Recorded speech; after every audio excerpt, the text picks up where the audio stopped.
Hello everybody, it is DJ X. Today we are going to be talking about Zuku prepaid internet service. I will be explaining some of the things that people don't really get about Zuku. So give me a minute, we will be back.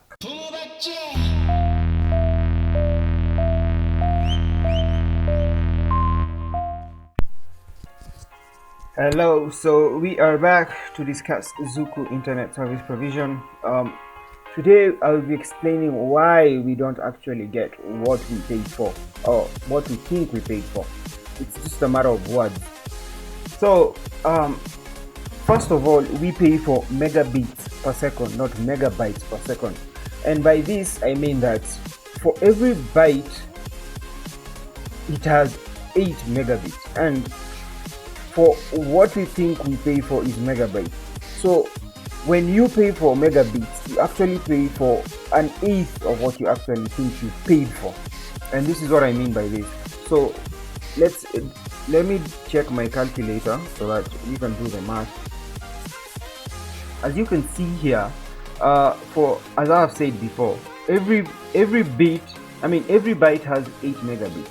And for example, I have paid for 4 megabits per second, thinking that I have paid for 4 megabytes per second. And when you do the math, you divide it by 8 and you get the actual amount of bytes you have paid for per second.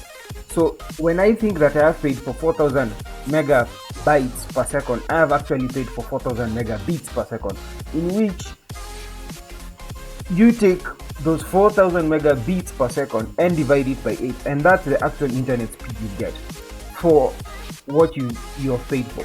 So take for example this Infinite 10 package that they usually offer. It has 10,000 megabits per second.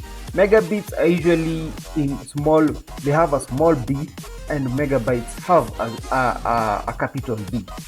So I was doing my research yesterday trying to find out why I actually don't get what I've paid for.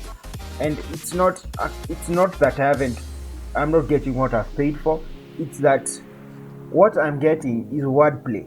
People like Zuku actually, they don't trick us, they just don't tell us on what we have paid for. So if I do the Zuku speed test, give me a moment. Let me begin the test. While the test continues, let me just do a calculation of what 10 megabytes per second in Zuku actually is. So let's take the 10 megabytes per second package. That's not megabytes, megabits. I keep confusing. Megabits. You take 10,000 kilobits and divide it by 8.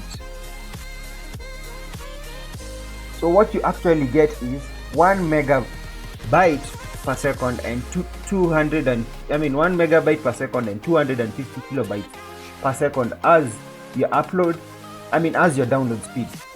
Another thing that we actually don't pay attention to is the fact that we pay for download speeds only, we don't pay for upload speeds only. So if you try to Skype somebody on the other side, if you try to Skype with somebody, you might get a clear download video, but when you are trying to upload your own video, the other person on the other end will get a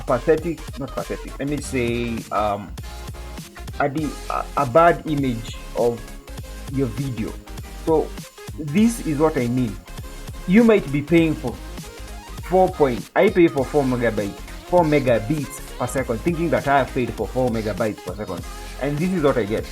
And they don't actually tell us that when you download this will be your speed, because I'm getting 4017 kilobytes per second and my actual kilobits per second, and my actual transfer rate is 502 kilobytes per second. They actually don't tell us that when you are paying for the subscription.